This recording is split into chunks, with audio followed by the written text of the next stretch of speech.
नमस्कार प्यारे दोस्तों, स्वागत है आप सभी का नई ऊर्जा एवं नए जोश से भरपूर अभ्युदय एकेडमी क्लासेस में। मैं आपका अपना राहुल पटेल, आपका केमिस्ट्री टीचर। बेटा हम लोग बात कर रहे थे आपके 12th की केमिस्ट्री के फर्स्ट चैप्टर जिसका नाम है बिलियन यानी कि सॉल्यूशन जिसको कहते हो आप लोग। मैंने इसमें आप लोगों को बहुत सारे कॉन्सेप्ट ऑलरेडी पढ़ा दिए हैं। आज हम लोग बात करने जा रहे हैं कोलिगेटिव प्रॉपर्टीज की यानी कि अनुसंख्य गुणधर्म की। इससे पहले आप लोगों से मेरी एक रिक्वेस्ट जो हमेशा से रहती है आज भी है कि आप लोग अपने दोस्तों को भी हमारे साथ जोड़िए, अपने साथ जोड़िए दोस्तों को भी, क्योंकि उन्हें भी यूपी बोर्ड के एग्जाम में धमाल मचाना है। बेटा मैंने आपसे कई बार कहा है कि ये जो आपका इसको लिखित कर लो, आप लोग इसको नोट कर लो कि ये जो क्रांति बैच है ना, ये आपके 2024 के बोर्ड के एग्जाम में धमाल मचाएगा, इसके बच्चे धमाल मचाएंगे। ठीक है बेटा, इसीलिए इस धमाल को और भी बवाल बनाने के लिए आप अपने दोस्तों को भी साथ जोड़ लीजिए। ठीक है बेटा, चलिए आज की क्लास की स्टार्टिंग कर लेते हैं। बेटा आइए जरा, हम लोग बात कर रहे हैं बेटा अनुसंख्य गुणधर्म की। किसकी बात करने जा रहे हैं बेटा? अनुसंख्य गुणधर्म की। क्या बात करते हो यार? हाँ, मेरे क्लास में नौटंकी नहीं, मैं बोला ना मेरे क्लास में नौटंकी नहीं। आइए बेटा हम लोग बात कर रहे हैं, अनुसंख्य गुणधर्म की। किसकी बात कर रहे हैं बेटा?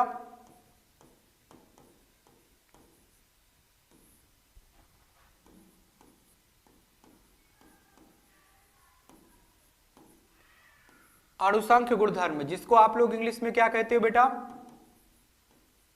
क्या कहते हो?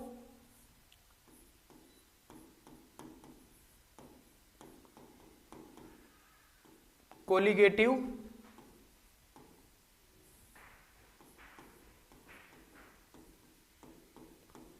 प्रॉपर्टीज। क्या कहते हो बेटा? कोलिगेटिव प्रॉपर्टीज कहते हो। चलिए ध्यान से सुनिएगा बेटा, अगर हम अनुसंख्य गुणधर्म की बात करते हैं, मेरी बात गौर से सुनिएगा, मेरी बात गौर से सुनिएगा। अगर हम अनुसंख्य गुणधर्म की बात करते हैं तो बिलियन का वह गुण, मेरी बात फिर से ध्यान से सुनो, बिलियन का वह गुण जो विलेय पदार्थ के कणों की अथवा अणुओं की संख्या पर निर्भर करता है उसको अनुसंख्य गुणधर्म कहते हैं। मेरी बात फिर से नोट कीजिए आप लोग। अगर हम अनुसंख्य गुणधर्म की बात करते हैं, कोलिगेटिव प्रॉपर्टीज की बात करते हैं, तो अनुसंख्य गुणधर्म वह गुण होता है, बिलियन का वह गुण होता है जो विलेय पदार्थ के कणों अथवा अणुओं की संख्या पर निर्भर करता है। ठीक है बेटा, ये बात आप लोग नोट रखिएगा, मैं इसको लिख भी दे रहा हूं। ये मच्छर आ रहा है ना, टच करेगा भी ये पूरा छू के हटा देगा। मच्छर भी काफी ज्यादा बदतमीज होते हैं, उनको सिखाना पड़ेगा, पढ़ाना पड़ेगा। आइए बेटा इसको हम लिखते हैं। चलिए ध्यान दीजिएगा, बिलियन का ऐसा गुण, पहले इसको लिख देते हैं। तो इसको मैंने कल बताया था ना कि अनुसंख्य गुणधर्म कितने टाइप के होते हैं, वो सारी चीजें मैंने लिखा था। आज 1 बाय 1 उसको हम डिस्कस करेंगे और आप लोग फोकस के साथ उसको अटेंड करेंगे। ठीक है बेटा, अगर हम बिलियन के गुण की बात करते हैं, अनुसंख्य गुणधर्म की बात करते हैं, तो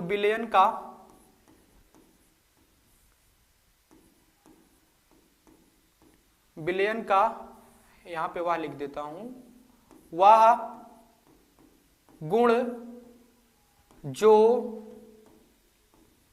विलेय पदार्थ के कणों अथवा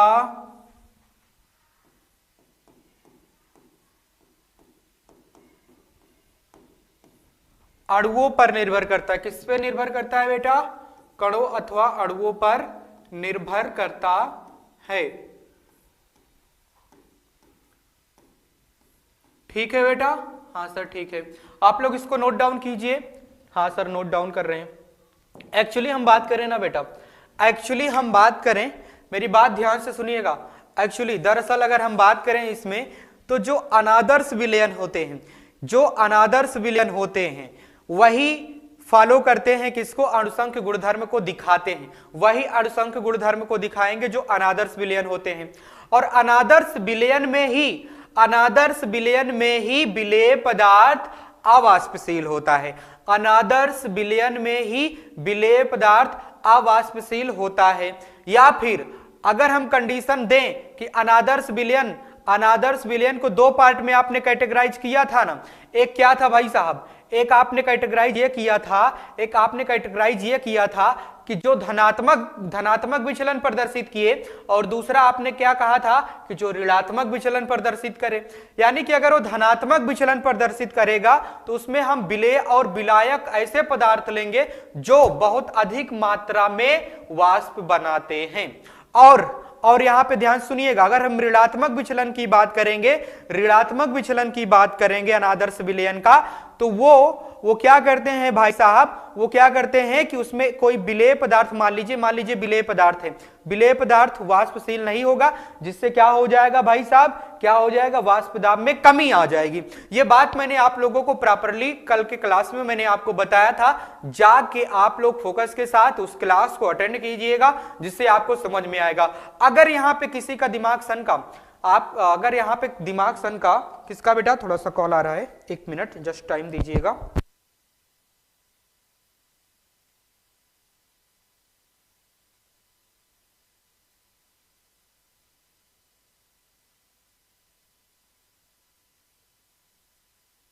हाँ चलिए आ जाइए बेटा, ध्यान दीजिएगा, आपने 1 मिनट टाइम दिया, इसके लिए आपका बहुत बहुत शुक्रिया।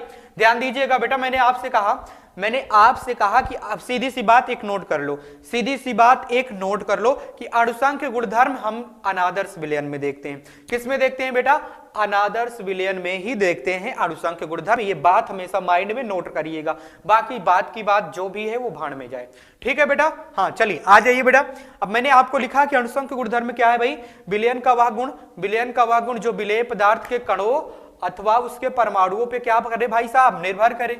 मैंने आपसे कहा था कि विलेय पदार्थ मतलब जो हम लोग अणुसंख्य गुणधर्म में पढ़ेंगे, कल मैंने आप लोगों को 4 टाइप लिखाया था। कौन कौन सा लिखाया था बेटा, हाँ, वाष्प दाब का अपेक्षिक अवनमन, क्वथनांक का उन्नयन, हिमांक का अवनमन, परासरण दाब, ये 4 चीजें मैं कल आप लोगों के सामने लिखा था। आज हम उनकी बात 1 बाय 1 डिटेल में करने जा रहे हैं बेटा, ठीक है। चलिए फर्स्ट ऑफ ऑल हम बात करने जा रहे हैं, डिस्कस करने जा रहे हैं। अच्छा एक बात मैं आपको बता दूं, अपेक्षिक वाष्प दाब का अवनमन हम लोग निपटा चुके हैं। अपेक्षिक वाष्प दाब का अवनमन हम लोग निपटा चुके हैं। कहां पे निपटाए थे, जब हम लोगों ने पढ़ा था ऐसा विलयन जिसमें विलायक पदार्थ वाष्पशील है पर विलेय पदार्थ अवाष्पशील है। यानी कि विलायक पदार्थ उसमें वाष्प बनाएगा, ठीक है, और जो विलेय पदार्थ होगा वो अवाष्पशील होगा, यानी कि विलयन भी जब बनेगा तब भी वो वाष्प नहीं बनाएगा, पर जो विलायक बना रहा था वाष्प विलयन की अवस्था में, उसके वाष्प में कमी आ जाएगी, ठीक है बेटा। ये चीज मैंने आपको पढ़ाया था ना, ये चीज मैंने आपको पढ़ाया था कि नहीं पढ़ाया था, उसी केस में मैंने आपको पढ़ा दिया था वाष्प दाब का अपेक्षिक अवनमन। पर आज हम लोग बात करने जा रहे हैं बेटा, आज हम लोग फर्स्ट नंबर पे बात करेंगे, यानी कि हम सीधे से बात करें तो ये सेकेंड नंबर है। कौन सा है बेटा, ये सेकेंड नंबर है, कंफ्यूज मत होना, ठीक है। आप लोग क्लास को प्रॉपरली अटेंड किया करो बेटा, ठीक है। अगर हम सेकंड नंबर की बात करें बेटा, तो सेकंड नंबर पे हम लोग बात करने जा रहे हैं क्वथनांक का उन्नयन। किसकी बात करने जा रहे हैं बेटा, क्वथनांक का उन्नयन, क्वथनांक का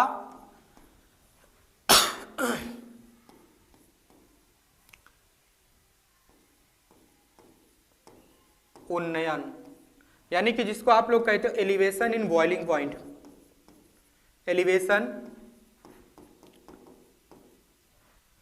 इन बीपी लिख दे रहा हूं, बॉइलिंग पॉइंट समझ जाइएगा, ठीक है बेटा। हाँ सर ठीक है, आइए आगे बात करते हैं बेटा। ध्यान दीजिएगा आप लोग, बेटा ध्यान दीजिएगा, क्या करिएगा बेटा, ध्यान दीजिएगा। तो ध्यान देने योग, अरे यार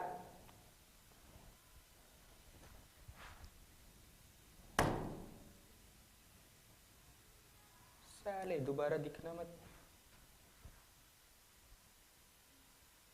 किधर गया, तुम्हारी भी खैर नहीं है, रुको थोड़ा टाइम तो दो।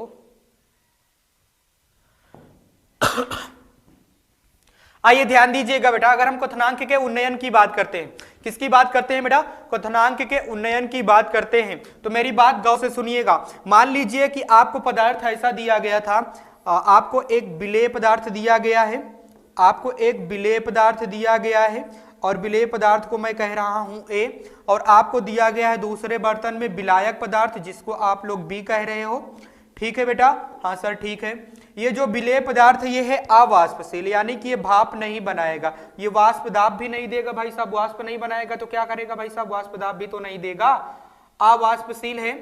पर अगर हम इसकी बात करें बेटा विलायक की, तो विलायक वाष्पशील है। कैसा है बेटा, वाष्पशील है। ठीक है, हाँ सर ठीक है।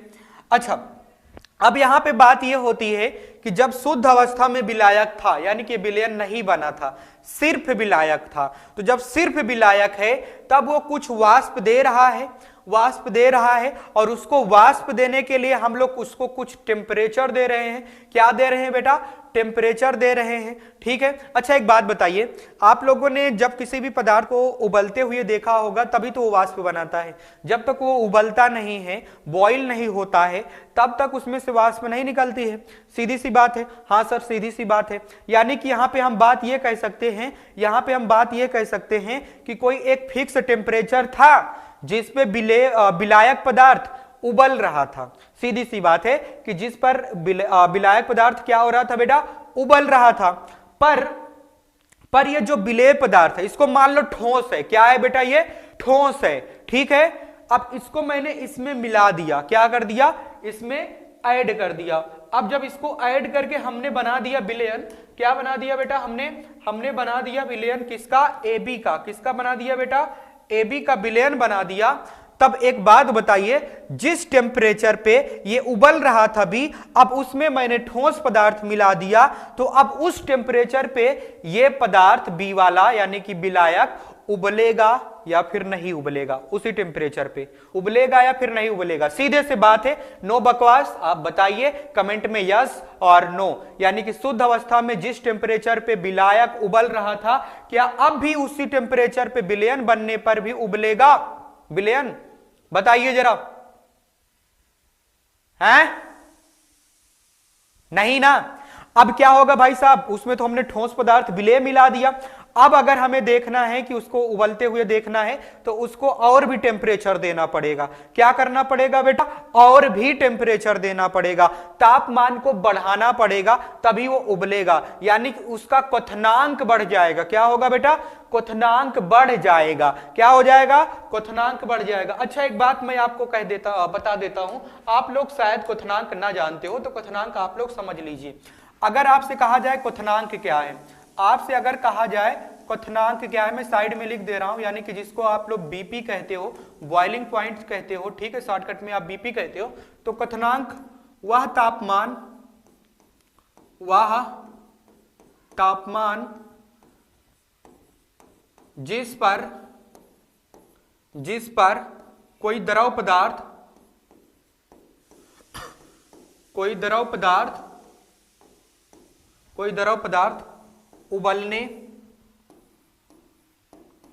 उबलने, जिसको आप लोग कहते हो कथन, साइंस की भाषा में कथन करने लगे, उस तापमान को क्वथनांक कहते हैं। उस तापमान को क्वथनांक कहते हैं।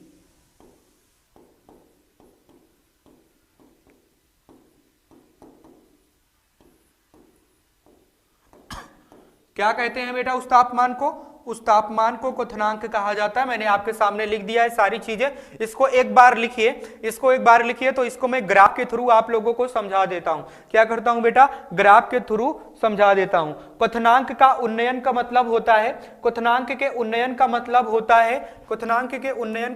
होता है तापमान बढ़ जाना। सीधी सी बात है, अगर क्वथन करना है तो तापमान बढ़ जाता है, तापमान बढ़ जाना। ठीक है बेटा, सीधी सी बात है। ठीक है, हाँ, उन्नयन का मतलब होता है बढ़ जाना। किसका, क्वथनांक का, तापमान का बढ़ जाना। ठीक है बेटा, मैंने आपके सामने लिख दिया है, इसका स्क्रीनशॉट लीजिए या फिर नोट डाउन कीजिए, जैसा आप लोगों को उचित लगे। फिर मैं इसको सेव कर दूं, सेव करने के बाद क्या करूं बेटा, क्लीन कर दूं। ठीक है बेटा, हाँ सर क्लीन कर दीजिए। चलिए आगे बात करता हूं। लगी आज सावन की फिर फूजड़ी है, लगी आज सावन की फिर वो झड़ी है। आइए बात करते हैं बेटा क्वथनांक के उन्नयन का ग्राफ। किसकी बात करते हैं? ग्राफ से ही हम लोग फार्मूला बनाएंगे, ग्राफ से ही हम लोग इसका फॉर्मूला बनाएंगे। ठीक है बेटा? हाँ सर ठीक है। लगी आज सावन की फिर ओ झड़ी है। इसको मैं ये रात में इन लोगों को यही काम मिलता है क्या? अभी मैं स्प्रे छिड़क के इन लोगों को ठंडा करूंगा। मैं बहुत कातिल हूं। क्या हूं बेटा? कातिल। अच्छा, जैसे आप होता नहीं है, अगर कोई अपनी बीवी को कह दे कि आज बड़ी कातिल लग रही हो, ठीक है ना, क्या कह दे? आज बड़ी कातिल लग रही हो, तो उस पे क्या हो जाएगी? उस पे क्या हो जाएगी? बहुत क्या हो जाएगी बेटा? खुश हो जाएगी कि मुझे आज कातिल कह रहे हैं। अगर वहीं पे कह दे अपने बीवी को आज तुम बड़ी हत्यारिन लग रही हो तो फिर लो कुटाई पे कुटाई चलने लगे। चलिए आगे बात कर लेते हैं बेटा। हाँ आ जाइए बेटा, हम लोग बात करते हैं किसकी? क्वथनांक के उन्नयन के ग्राफ की। किसकी बात कर लेते हैं बेटा?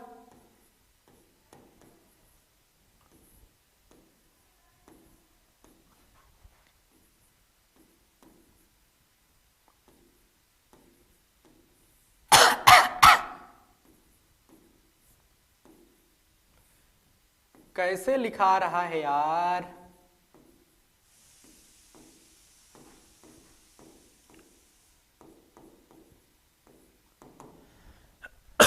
चलिए ग्राफ की बात करते हैं बेटा। अगर हम ग्राफ की बात करें बेटा, मेरी बात गौर से सुनिएगा, मेरी बात ध्यान से सुनिएगा और देखते रहिएगा बोर्ड की तरफ। किसकी तरफ? मेरी तरफ नहीं, बोर्ड की तरफ। ठीक है, एक तरफ आपको रखना है वेपर प्रेशर। ठीक है, यहां पे हम जो क्वथनांक है ना उसको डील कर रहे हैं वेपर प्रेशर से। ठीक है बेटा, किससे डील करेंगे? वेपर प्रेशर से। ठीक बेटा? हाँ सर ठीक है। क्यों? क्योंकि जब उबलेगा तभी तो वाष्प दाब बनेगा, तो सीधी सी बात है, आप उबलना क्वथनांक वगैरह छोड़ो, अब वेपर प्रेशर लिख दो। इस कोऑर्डिनेट पे आप टेम्परेचर लिख दो। क्या लिख दो बेटा? टेम्परेचर। इस पे हमने टेम्परेचर लिख दिया। आगे बात करें बेटा? हाँ सर आगे बात कीजिए। ठीक है, बात कर रहे हैं। अब ध्यान दीजिएगा, अब ध्यान दीजिएगा, जब विलायक था शुद्ध अवस्था में, यानी कि विलायक है अभी शुद्ध अवस्था में, ठीक है, तब उसको उबलने के लिए इस पर जाने के लिए किस पर? इस पर जाने के लिए हमें तापमान कितना देना पड़ रहा है बेटा? हम लोगों को तापमान देना पड़ रहा है इतना तक तापमान देना पड़ रहा है। पर अब हमने मिला दिया इसमें विलेय पदार्थ। क्या मिला दिया बेटा? विलेय पदार्थ मिला दिया, और विलेय पदार्थ मिला के बना दिया विलयन। क्या बना दिया बेटा? विलयन। अब जब बन गया विलयन, तब हमें क्वथनांक के लिए टेम्परेचर ज्यादा लगने लगा। क्या लगने लगा बेटा? टेम्परेचर अब ज्यादा लगने लगा क्वथनांक के लिए। किसके लिए? क्वथनांक के लिए, क्वथन करने के लिए, बॉयल करने के लिए। अब टेम्परेचर गया बढ़। क्या हो गया बेटा? गया बढ़।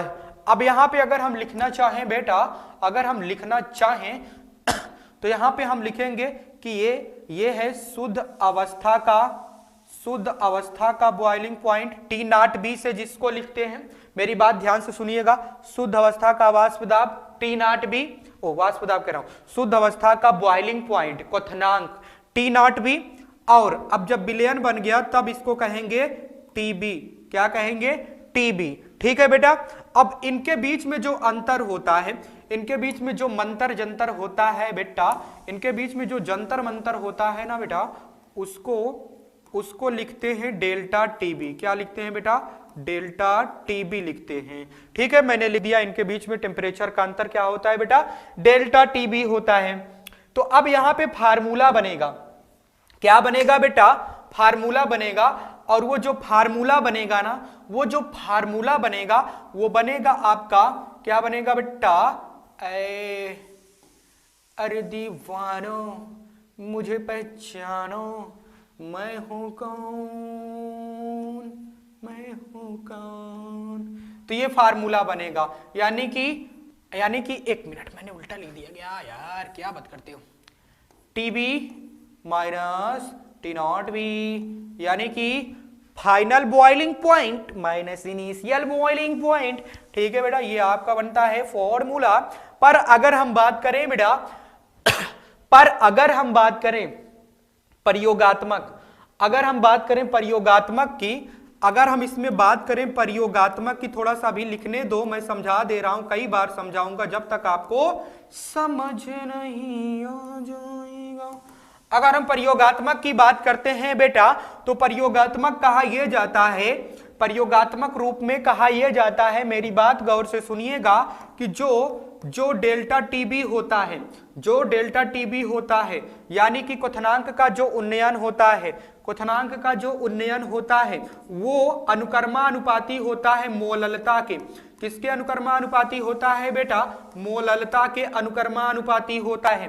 ठीक है बेटा, अगर हम यहीं पे लिखना चाहें, क्या करना चाहें बेटा? अगर यहीं पे हम लिखना चाहें, अगर यहीं पे हम लिखना चाहें डेल्टा टीबी अनुकर्मानुपाती, मोललता का सूत्र होता है विलेय के मोल। क्या लिखना है बेटा?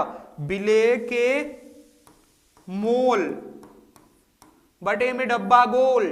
ठीक है बेटा, बटे में आपको लिखना है विलायक का द्रव्यमान किलोग्राम में। किसमें बेटा? विलायक का द्रव्यमान, विलायक का द्रव्यमान केजी में लिखना है बेटा। किसमें? केजी में। ठीक है बेटा, हाँ सर, ठीक है। चलिए आइए आगे बढ़ते हैं। आइए फिर अगर हम आगे बात करें बेटा, अगर हम अगवा बात करें तो अगवा का हो जाएगा भैया, उसकी भी बात कर लेते हैं। Colour change, music change. आइए फिर बात करते हैं बेटा, आइए फिर बात कर लेते हैं। ध्यान दीजिएगा बेटा, ये अनुकर्मानुपाती किसके है? विलेय की मोललता के। किसके? मोललता के। जो क्वथनांक का उन्नयन होता है वो अनुकर्मानुपाती होता है मोललता के। अब मेरी बात ध्यान से सुनिएगा बेटा, अगर हम डेल्टा टीबी अनुकर्मानुपाती का चिन्ह हटा के बराबर लिखेंगे तो एक हमें लिखना पड़ेगा, एक हमें लिखना पड़ेगा स्थिरांक, जिसको केबी से लिखते हैं, गुणते मोललता। और मोललता को शॉर्टकट में यम से रिप्रेजेंट किया जाता है बेटा। किससे रिप्रेजेंट किया जाता है? यम से लिखा जाता है। मैंने लिख दिया है बेटा, हाँ सर लिख दिया आपने। चलिए ध्यान दीजिएगा, डेल्टा टीबी बराबर, अब हमने अनुकर्मानुपाती का चिन्ह हटाया, डेल्टा टीबी बराबर क्या हो जाएगा भैया? उसके स्थान पे एक स्थिरांक आएगा केबी। क्या आएगा बेटा? केबी। केबी आएगा और ये केबी का मान हमेशा दिया जाता है, केबी का मान हमेशा दिया जाता है। केबी आएगा, उसका गुणा कर देना किससे? मोललता से। मोललता का फार्मूला भी लिखा है मैंने। ठीक है बेटा, हाँ सर। ये जो केबी है ना, इसको कहते हैं क्वथनांक उन्नयन स्थिरांक। ठीक है, इसको सीधे सीधे लिख दें उन्नयन स्थिरांक। क्या लिख दें बेटा? ये है आपका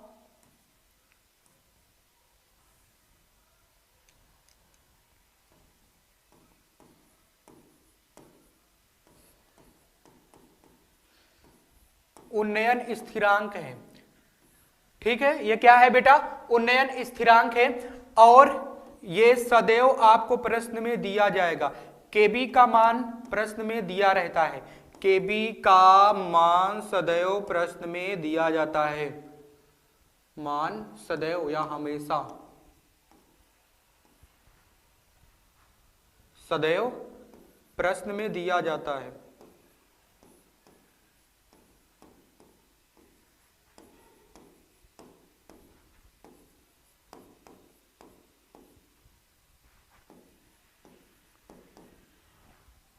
ठीक है बेटा, हाँ सर। आप लोग इसका स्क्रीनशॉट लीजिए या फिर नोट डाउन कीजिए या फिर पीडीएफ की फॉर्म में नोट्स ले लीजिएगा। ठीक है बेटा, हाँ सर, ठीक है। अब यहाँ पे आप लोगों को थोड़ा सा मैं समझा देता हूँ। कहोगे कि सर आप तो ऐसे निकल लिए, समझाया नहीं, तो आइए फिर समझाते हैं। क्या करते हैं बेटा? क्या करते थे साजना तुम हमसे दूर रह के। आइए फिर समझने की कोशिश करते हैं बेटा। क्वथनांक के उन्नयन के ग्राफ, ध्यान दीजिएगा, ग्राफ बनेगा ऐसे। ऐसे कैसे? एक कोऑर्डिनेट पे आपको रखना है वाष्प दाब, दूसरे कोऑर्डिनेट पे रखना है टेम्परेचर, यानी कि जिसको कहते हैं क्वथनांक। क्या कहते हैं बेटा? क्वथनांक, माने कि वह तापमान जिसपे वह बॉइल करने लगे। ठीक है बेटा, तो हमने इस तरफ रख दिया तापमान और इस तरफ रख दिया वेपर प्रेशर यानी कि वाष्प दाब। वाष्प दाब क्यों रखा भाई? क्यों उबलेगा तो वाष्प दाब देगा कि नहीं देगा, इसीलिए वाष्प दाब रख दिया। ठीक है, हाँ सर ठीक है। जब विलायक शुद्ध अवस्था में था तब वो वाष्प दाब हमें दे रहा था, वाष्प बना रहा था कुछ इस टेम्परेचर पे, पर जब हमने उसमें विलेय पदार्थ मिला दिया जो भाप बनावा ही नहीं कर रहा था, यानी कि वो ठोस पदार्थ है विलेय वाला, उसको मिला दिया, विलयन बना दिया, और जब विलयन बन गया तो उसका बॉइलिंग पॉइंट भी बढ़ गया, यानी कि अब टेम्परेचर इतना देना पड़ेगा। पहले देना पड़ता था इतना, अब देना पड़ेगा इतना। ठीक है बेटा, शुरुआत के तापमान को कहते हैं टी नॉट बी और आखिरी तापमान को टीबी कहते हैं, और इसके बीच को डेल्टा टीबी से रिप्रेजेंट करते हैं। ठीक है बेटा, डेल्टा टीबी का ये मेन फार्मूला है, ये मेन फार्मूला है, मेरी बात ध्यान से सुनिएगा, ये मेन फार्मूला है। ठीक है, delta TB is equal to final boiling point minus initial boiling point. ठीक है बेटा, अगर हम प्रयोगात्मक बात करें कि ये प्रयोगात्मक क्या हो जाएगा, प्रयोगात्मक होता है कि जो डेल्टा टीबी होता है वो अनुक्रमानुपाती होता है मोललता के। किसके अनुक्रमानुपाती होता है बेटा? मोललता के। तो मैंने लिख दिया डेल्टा टीबी अनुक्रमानुपाती मोललता, मोललता का मैंने सूत्र भी लिख दिया जिसको स्मॉल एम से लिखते हैं। हाँ सर आपने लिख दिया, लेकिन जब मैंने इसको लिख दिया और अनुक्रमानुपाती का चिन्ह हटाया, किसका चिन्ह हटाया बेटा? अनुक्रमानुपाती का चिन्ह हटाया, तो डेल्टा टीबी बराबर हो गया केबी, केबी इंटू यम। क्या हो गया बेटा? केबी इंटू यम हो गया, केबी इंटू यम हो गया। क्या हो गया बेटा?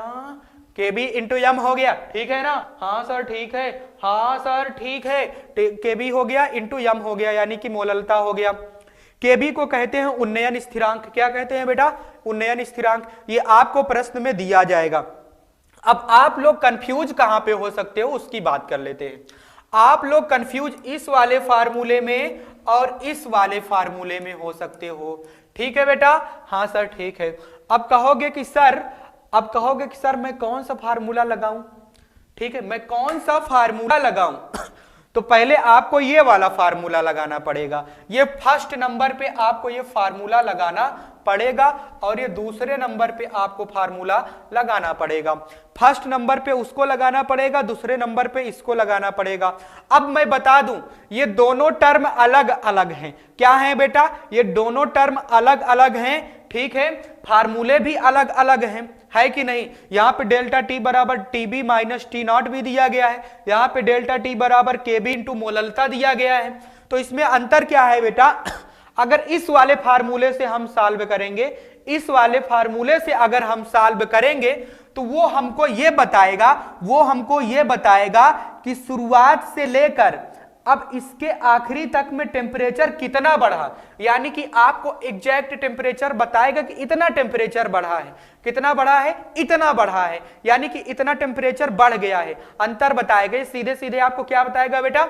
अंतर बताएगा, कि ये बताएगा कि आपका इतना टेम्परेचर बढ़ गया है, पहले इतना था उसमें से इतना बढ़ा है। ठीक है बेटा, उसमें से इतना बढ़ा है, वो वैल्यू को बताएगा कि कितना टेम्परेचर बढ़ गया है। ठीक है बेटा, पर यहां पे हमें क्या पता चलेगा? इस वाले फार्मूले से हमें यह पता चलेगा कि नया टेम्परेचर कितना हो गया है। अब जो नया वाला तापमान हुआ है क्वथनांक का, वो कितना हो गया है, नया तापमान क्वथनांक का अब कितना हो गया है, वो ये वाला फार्मूला बताएगा। पर ये वाला फार्मूला हमें क्या बताता है? कि कितना बढ़ा। ठीक है बेटा, ये हमको बताएगा कि कितना बढ़ गया है। एक बात याद रख लेना, ठीक है? ये सारी बातें आप लोग याद रख लीजिए, मैंने इसको लिख दिया है, स्क्रीनशॉट लेना है तो स्क्रीनशॉट लीजिए, नोट डाउन करना है तो नोट डाउन कीजिए। ठीक है बेटा,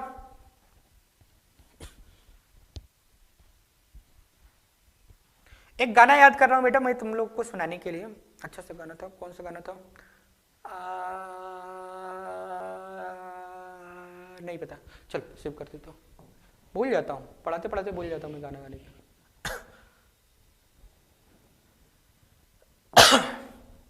इस बार एक सवाल कर लेते हैं। क्या कर लेते हैं बेटा? टाइम कितना हो गया?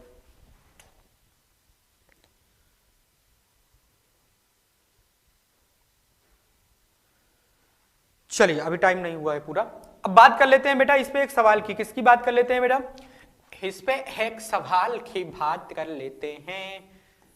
ठीक है बेटा, इस पे एक सवाल की बात कर लेते हैं। ठीक है, ठीक है, ठीक है ना, ठीक है। चलिए चलिए फिर आइए जरा, अगर हम सवाल की बात करें बेटा, अगर हम इस पे सवाल की बात करें ना बेटा, सवाल क्या लिख सकते हैं बेटा, हम लोग लिख सकते हैं कि आपको दिया गया है 18 gram glucose, 18 gram glucose C6H12O6 को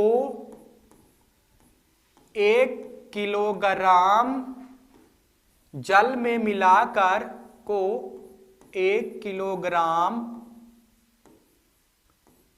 जल में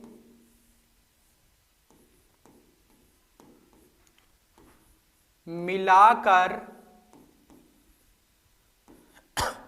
1 किलोग्राम जल में मिलाकर 1 किलोग्राम जल में मिलाकर, ठीक है, विलयन बनाया जाता है। क्या बनाया जाता है बेटा, विलयन।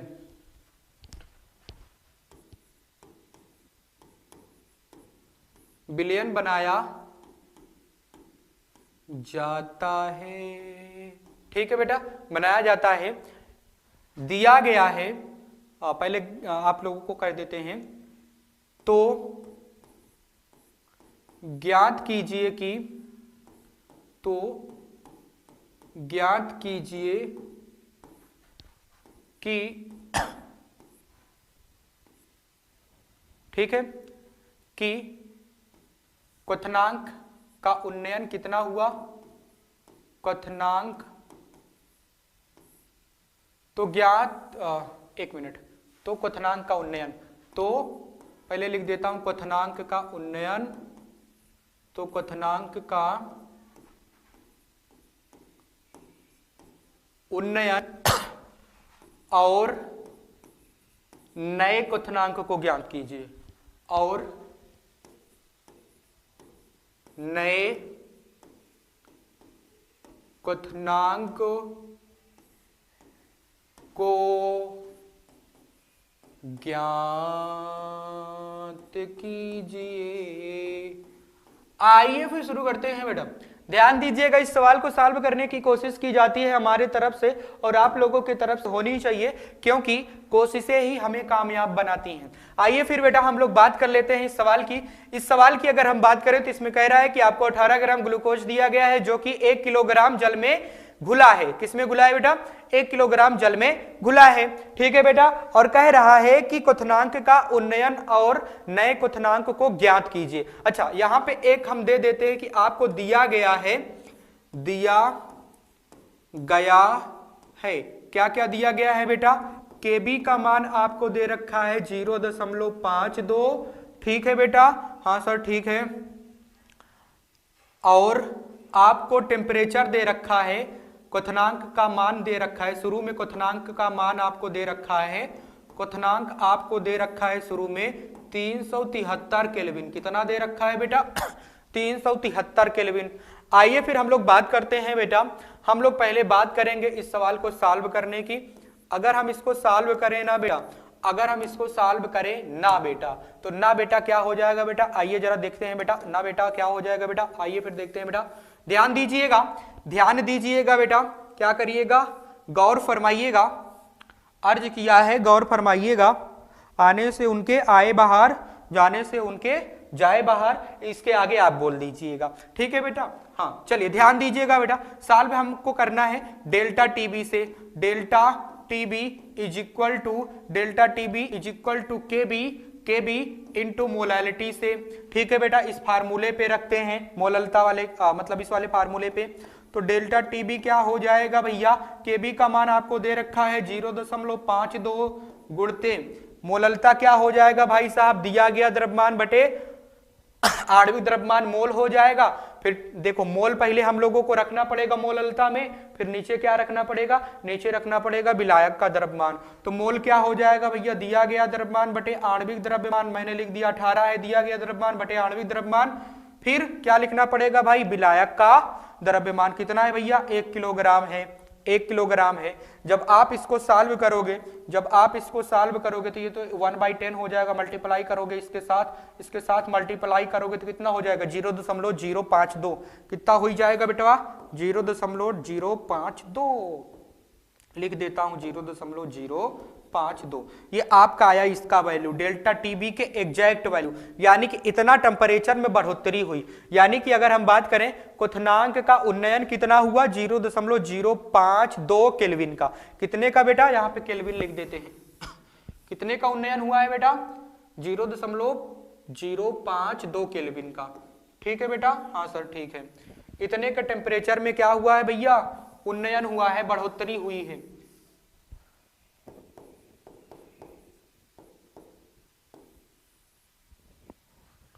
हम अपनी तरफ से उन्हें चाहते हैं, मगर आपका कोई भरोसा नहीं है। ध्यान दीजिएगा बेटा, अब हमें क्या ज्ञात करना है, अब हमें ज्ञात करना है नए क्वथनांक को। तो नया क्वथनांक जो होगा उसको ज्ञात किया जाता है डेल्टा टीबी बराबर TB minus T not be. ठीक है बेटा, हाँ सर ठीक है, हाँ सर ठीक है। आइए फिर इस वाले फार्मूले पे रखते हैं। डेल्टा टीबी का वैल्यू इतना दे रखा है, यानी कि हमको लिखना क्या है भैया, TB minus T not be, ठीक है बेटा, इज इक्वल टू कितना मान आया था डेल्टा टीबी का, कितना आया था भैया 0.052, कितना आया था भाई 0.052 आया था। अब रखते हैं वैल्यू को एग्जैक्ट, डेल्टा टीबी जो कि अभी हमको पता नहीं है, माइनस डेल्टा टीबी नॉट का मान कितना दे रखा है, दिया गया कहां पे, हाँ ये है 373 केल्विन, कितना दे रखा है भैया 373 केल्विन दे रखा है, इज इक्वल टू 0.052। ठीक है बेटा, हाँ सर ठीक है। इस वाले टर्म को इधर ले जाएंगे तो माइनस में है तो प्लस में होके जुड़ जाएगा कि नहीं जुड़ेगा बेटा, हाँ सर जुड़ जाएगा। कितना हो जाएगा आप टेम्परेचर टीबी बराबर इधर जाएगा प्लस में हो जाएगा तो ये हो जाएगा 373.052 केल्विन। यानी कि अब नया तापमान कितना हो गया, नया तापमान हो गया 373.052 केल्विन। पहले कितना था भैया, पहले था 373 केल्विन, अब कितना हो गया 373.052 केल्विन हो गया है अब नया तापमान। अच्छा, एग्जैक्ट बढ़ोतरी कितनी हुई है, एग्जैक्ट बढ़ोतरी हुई है 0.052 की, जो कि यहाँ पे सॉल्व करने पे आया है। इस तरह से इसमें से सवाल बनते हैं बेटा, इस तरह से इसमें से सवाल बनते हैं। तो आपको इसी तरह से इसमें से सवाल लगाने हैं। ठीक है बेटा, और भी ऐसे सवाल हैं, पर अभी हम आगे कॉन्सेप्ट पढ़ाने जा रहे हैं। आप लोग अपने बुक्स को प्रेफर कर सकते हो, बुक्स में बहुत सारे क्वेश्चंस दिए गए हैं, उनको आप लोग इसी मेथड से लगाइएगा, बहुत आसानी से आपके सवाल सॉल्व हो जाएंगे बेटा। अब हम लोग दूसरे कोलिगेटिव प्रॉपर्टी की बात करने जा रहे हैं, दूसरे अणुसंख्य गुणधर्म की बात करने जा रहे हैं बेटा। दूसरा अणुसंख्य गुणधर्म कौन सा है बेटा, बताइएगा आप लोग। हाँ, क्या है, क्या है, क्या है, क्या है, अरे क्या है, क्या है, क्या है। आइए फिर हम बात करते हैं हिमांक का अवनमन। लगता है आज किसी की शादी है।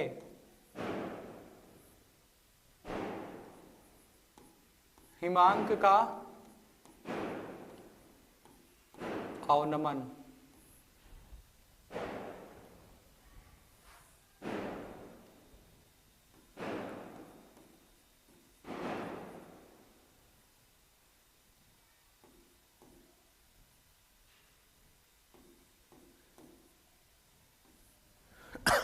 आइए बात करते हैं बेटा डिप्रेशन इन फ्रीजिंग पॉइंट। किसकी बात करते हैं बेटा, डिप्रेशन इन फ्रीजिंग पॉइंट की।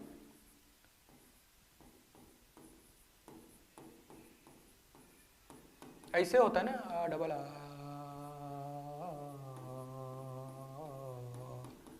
डिप्रेशन इन फ्रीजिंग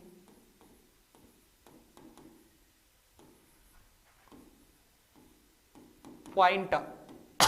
आइए समझते हैं बेटा, आइए इसको पहले हम ग्राफ के थ्रू समझेंगे। किसके थ्रू समझेंगे बेटा, ग्राफ के थ्रू। पहले इसको समझ लो ये टर्म है क्या, ठीक है, पहले एक बार सुन लो कि ये टर्म है क्या। मेरी बात ध्यान से सुनिएगा। अगर हम बात करें हिमांक के अवनमन की, किसकी बात करते हैं बेटा, हिमांक के अवनमन की बात करते हैं। मान लीजिए कि हमें किसी द्रव पदार्थ को, मान लीजिए कि हमें किसी द्रव पदार्थ को ठोस अवस्था में परिवर्तित करना है। किसमें परिवर्तित करना है बेटा, ठोस अवस्था में परिवर्तित करना है, ठीक है बेटा। और जिस तापमान पे आप उसको परिवर्तित कर रहे हो, जिस तापमान पे द्रव अवस्था से ठोस अवस्था में ला रहे हो, उसी को तो कहते हैं हिमांक। क्या कहते हैं बेटा, हिमांक कहते हैं, ठीक है बेटा। चलिए मान लीजिए आपको कोई विलायक पदार्थ दिया गया था, आपको कोई विलायक पदार्थ द्रव अवस्था में दिया गया था, ठीक है, आपको कोई विलायक पदार्थ द्रव अवस्था में दिया गया था, आपने उसको तापमान देकर उसको ठोस अवस्था में परिवर्तित कर दिया। आपने उसका कोई एक तापमान रखा जिसमें वो ठोस अवस्था में परिवर्तित हो रहा है, उसको क्या कहेंगे बेटा, क्वथनांक कहेंगे, सॉरी उसको हिमांक कहेंगे।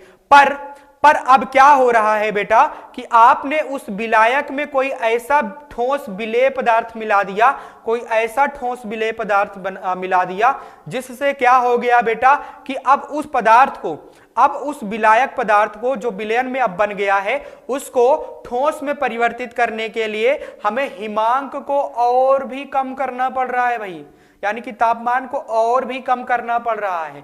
तो इसीलिए कहा जाता है हिमांक का अवनमन, हिमांक में कमी आ जाना, यानी कि और भी माइनस में चले जाना। और भी माइनस करोगे तापमान को, तब जाके अब वो क्या होगा भाई साहब, ठोस अवस्था में आएगा। ये बात आप लोगों को पता होनी चाहिए। क्या होनी चाहिए बेटा, पता होनी चाहिए। चलिए फिर बात करते हैं आगे, इसको समझने की कोशिश करते हैं ग्राफ के थ्रू। किसके थ्रू बेटवा, ग्राफ के थ्रू। आइए फिर समझते हैं, आइए फिर शुरू करते हैं।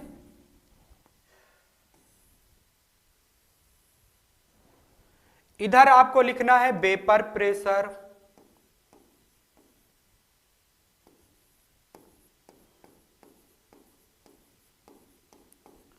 ठीक है बेटा, हाँ सर ठीक है। इधर आपको लिखना है वेपर प्रेशर, इधर आपको लिखना है टेम्परेचर। क्या लिखना है बेटा, टेम्परेचर लिखना है, ठीक है बेटा, हाँ सर ठीक है। चलिए आगे बात करते हैं। चलिए फिर आगे हम लोग बात करते हैं बेटा। मान लीजिए कि कोई विलायक पदार्थ था। क्या था बेटा, कोई विलायक पदार्थ था, विलायक पदार्थ था, उसको मैंने बदलना था ठोस अवस्था में। किसमें बदलना था बेटा, ठोस अवस्था में, यानी कि उसको ले जाना है हमें ठोस अवस्था में। किसमें बेटा, ठोस के अवस्था में,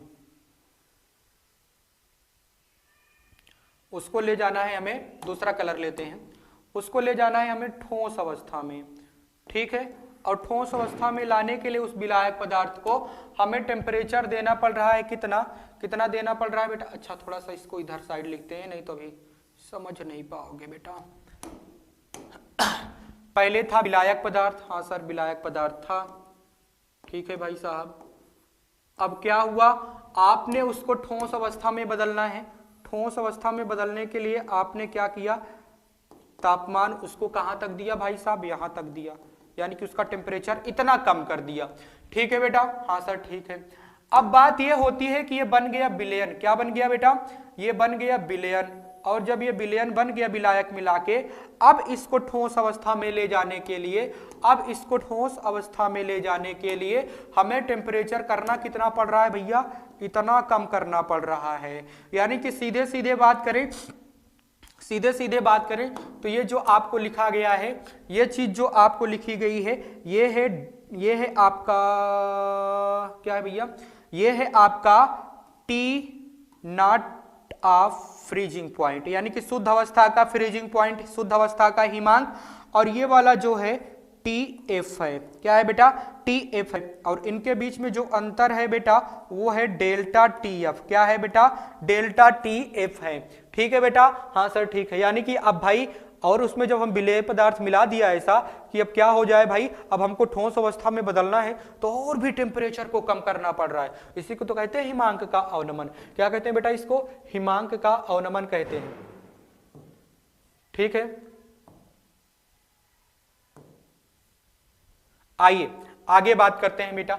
अगर हम यहां पे बात करने लगे डेल्टा TF की, तो यहां पे डेल्टा TF हो जाएगा TF माइनस T0 ऑफ, ठीक है बेटा, क्या हो जाएगा, T F minus T not F हो जाएगा। हाँ सर ठीक है। पर अगर हम बात करें प्रयोगात्मक, इसमें अगर हम बात करें बेटा प्रयोगात्मक,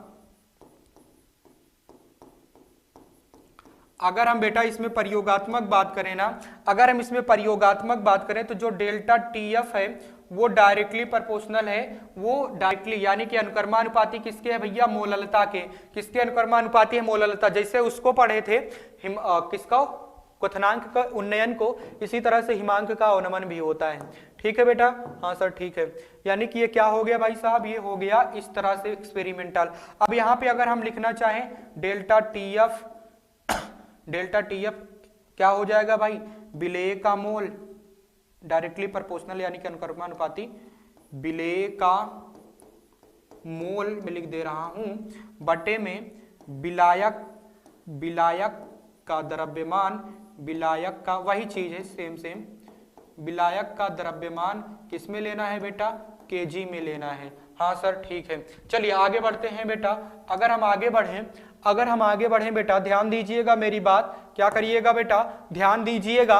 अब यहाँ पे ध्यान देना बेटा, अगर हम प्रोपोर्शनल का चिन्ह हटाते हैं, यहां से अनुक्रमानुपाती का चिन्ह हटाएंगे बेटा, delta T F is equal to करेंगे अनुक्रमानुपाती का चिन्ह हटा के, तो यहाँ पे हमें एक स्थिरांक लिखना पड़ेगा, यहाँ पे एक स्थिरांक लिखना पड़ेगा के एफ इंटू मोललता। स्थिरांक क्या है, के एफ है, इसको कहते हैं अवनमन स्थिरांक। क्या कहते हैं बेटा, अवनमन स्थिरांक कहते हैं। क्या कहते हैं बेटा, अवनमन स्थिरांक कहा जाता है। ठीक है बेटा, हाँ सर ठीक है।